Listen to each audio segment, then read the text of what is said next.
Hi, I'm Ellie, and I write children's books. And today I'd like to share a story with you that I call The Graceful Tree. It's copyrighted 2020 Ellie Kelly Bunny Zerner, and it's a story about a farm and two trees.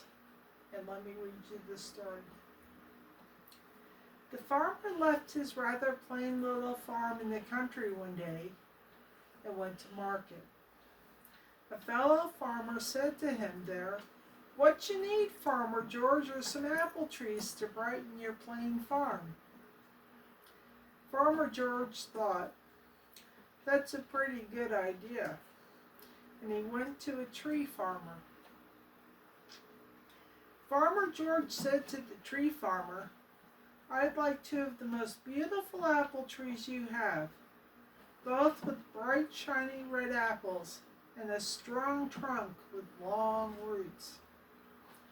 The next day the tree farmer brought Farmer George two of his best apple trees he had and helped him plant them on each side of his house.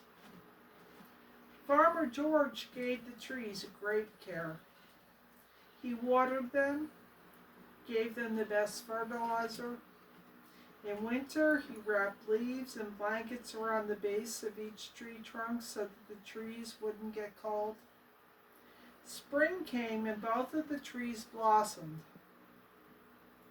People in town said that Farmer George had the most beautiful farm because of the apple trees.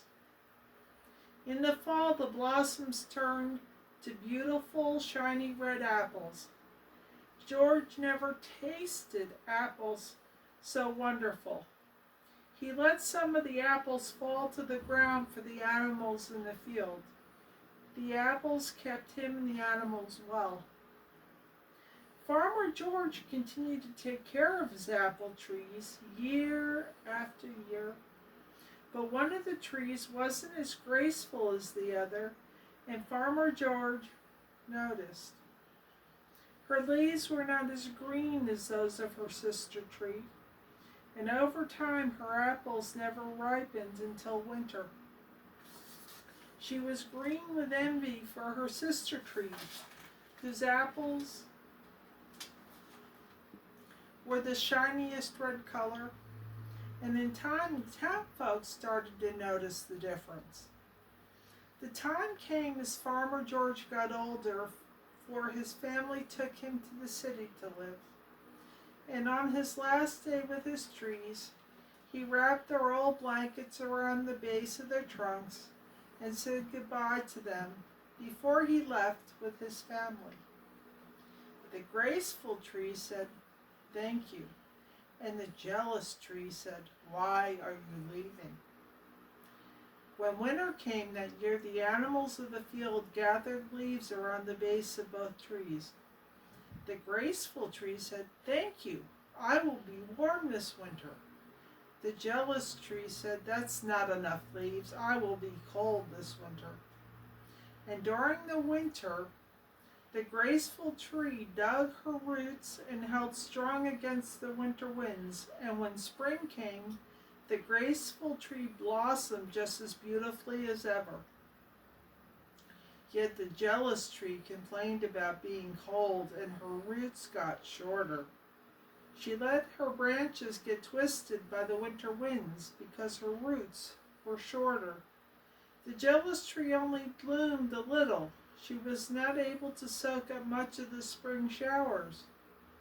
In the fall, the graceful tree shone with red apples, and the animals of the field gathered her apples for winter.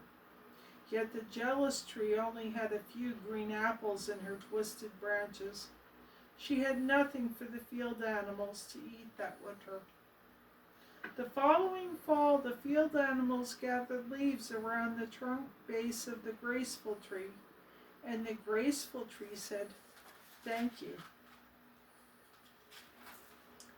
That same fall, the field animals forgot to put leaves under the jealous tree.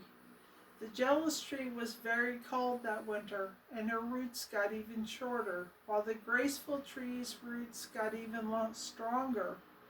Year after year, the tree stood next to the old farmhouse, and the beautiful tree got more beautiful, and the jealous tree withered away slowly.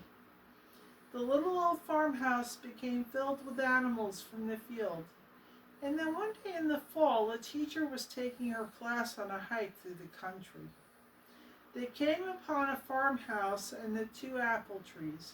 The graceful tree was full of shining red apples ready to eat, and the jealous tree was twisted and she creaked in the wind. Her few apples were bright green. Using an old ladder next to the farmhouse, the teacher climbed up the ladder to the bottom branches of each tree and picked a few apples from each. The teacher tasted the apples. The apples from the graceful tree were sweet, the best apples she had ever had, and the apple from the jealous tree was sour. The teacher then picked apples from the graceful tree for her class, and the class tasted the apples which were the best they ever had. The teacher noticed the old blue blanket still wrapped around the trunk base of the graceful tree. With no leaves to hold it in place, the blanket that was around the jealous tree had blown away in the winter winds. The teacher wrote a story about the trees, and another farmer read her story. He went to see the trees for himself. The second farmer decided to water the two trees. He tried to save the jealous one. This farmer took very good care of the two trees. He gave them both the best fertilizer. He put new blankets around the tree trunk bases in the winter. Yet the jealous tree complained and was still so jealous of the other tree that her roots became even shorter and she fell down in a winter storm. Each year afterwards, the teacher returned with her class and picked apples from the graceful tree, but always left some apples for the animals of the field. The animals who now lived in the old farmhouse would peer out the window of at her and her class, and the teacher retired. A former student from her class who had become a teacher for special children took her class to see the graceful tree. They picked the apples that everyone enjoyed to eat, and the beautiful tree was proud that her bright shiny apples made everyone happy. She stood tall, her trunk was strong, and her roots were deep in the soil. When the second farmer retired, his son took over the care of the graceful tree. Every spring the son brought his family to see the blossoms. When his family had grown, they brought their families to see the graceful tree. And year after year, people came to see the graceful tree and eat her apples and take some of her seeds to plant everywhere. They always left some apples for the animals of the field. And the graceful apple tree brought so much beauty to the world, especially to the young at heart. And the jealous tree was long forgotten and buried under moss. That's the end of my story of the two trees. I hope you enjoyed it, and take care.